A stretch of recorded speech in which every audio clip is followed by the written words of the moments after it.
Man, it's 2020. It's a new year. I'm excited. Let me see. Let me hop on Twitter real quick. WW3, WW3, Iran. Hey, bro. I really think the world about to end. Don't expect this quality on all my videos. This is just a test. It's not my camera. I wanted to talk about WW3. So I woke up this morning and I was like, yo, what's going on Twitter? As you've seen in the little intro video I had. Terrible experience. So many memes. I missed out on all the memes. I was like 2 days late to see everything because I've been in the studio. It's a few points I want to touch on. People got a lot of controversial opinions. But first of all, this doesn't even just pertain to WW3. This pertains to what people say about Trump in general.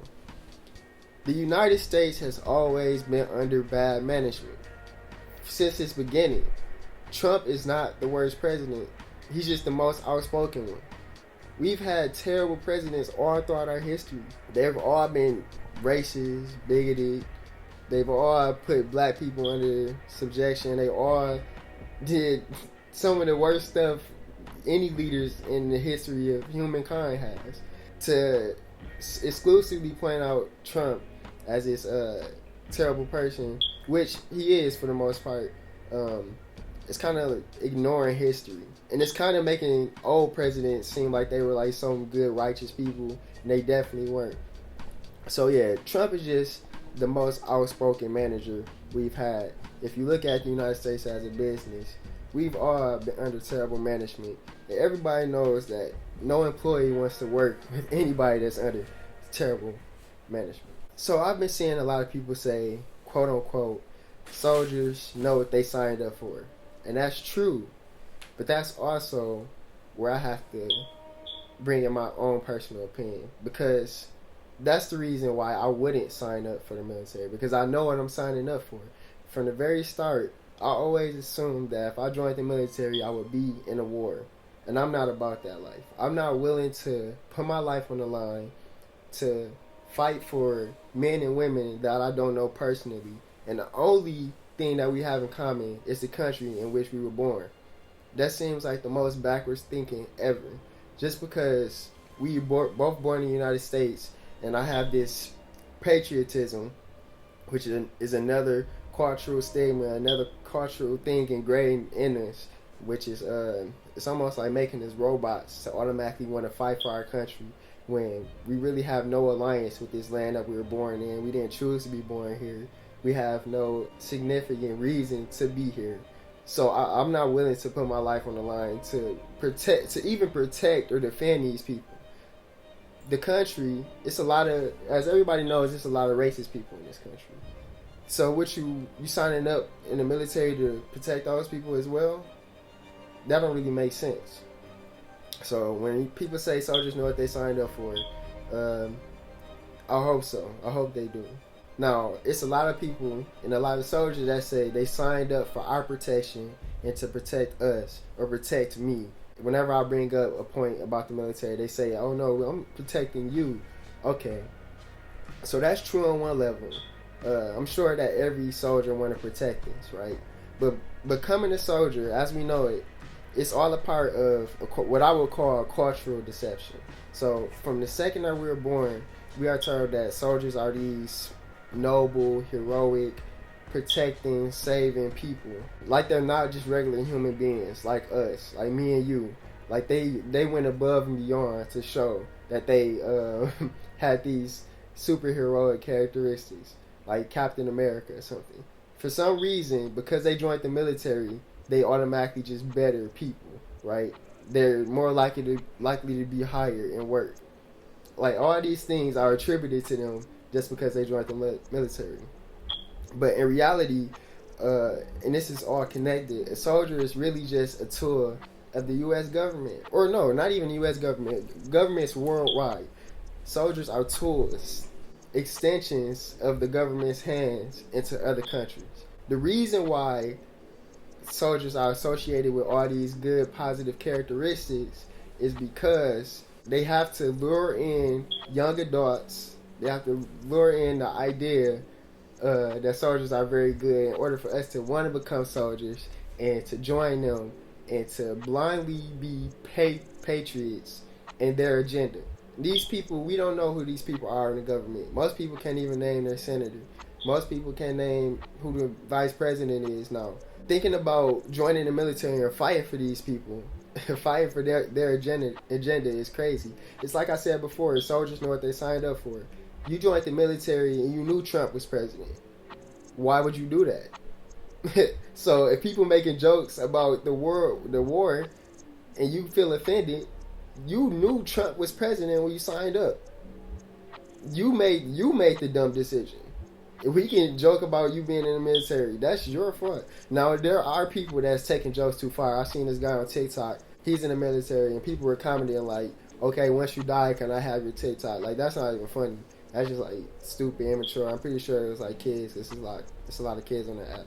But another cultural deception is this idea that we have to constantly be in other countries to protect ourselves from foreign threats, which the United States only uses as a means of being in other countries to put down those countries. So say for example third world countries, we would go there, we would set up an embassy, and by doing that we have a foothold in that country now, right?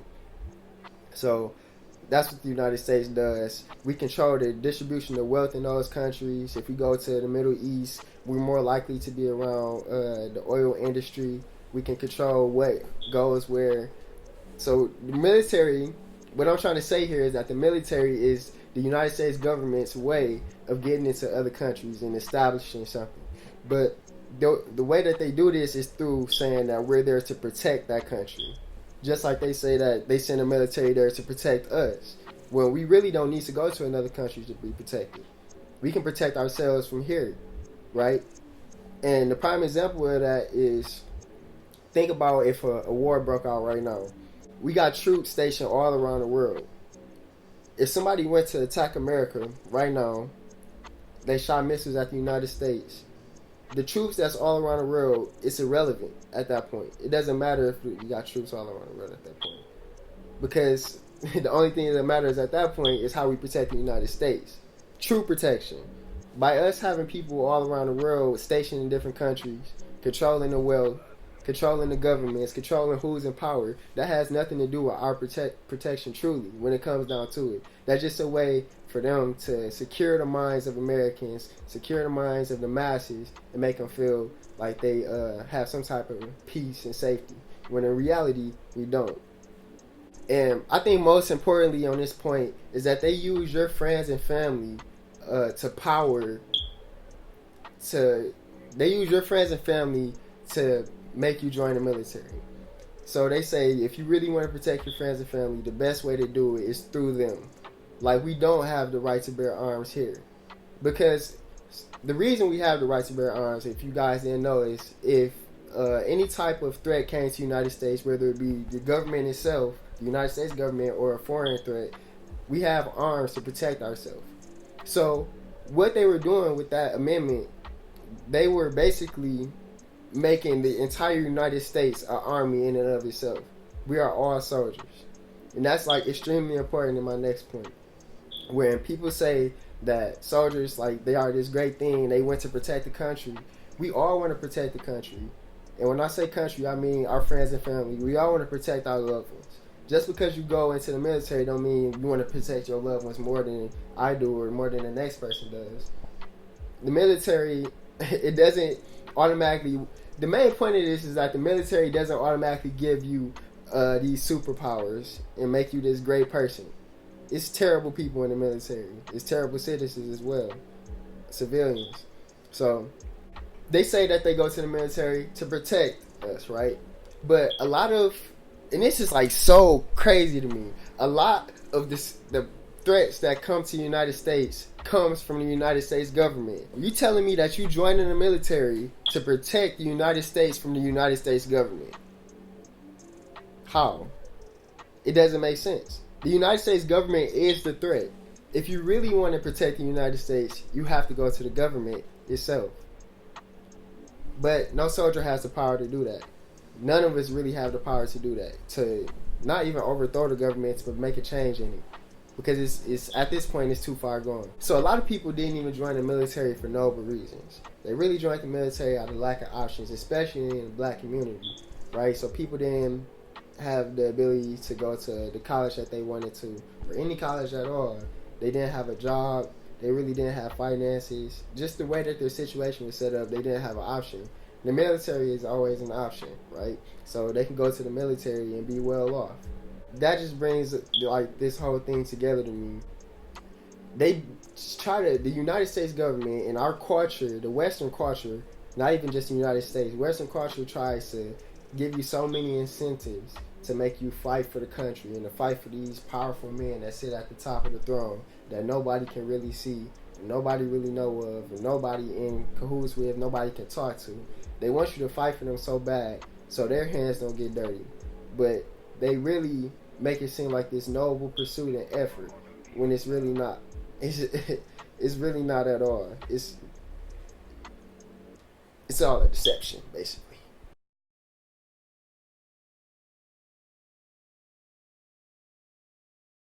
Hey, World War III finna be lit. That's all I gotta say. We got so much stuff to rap about now, bro.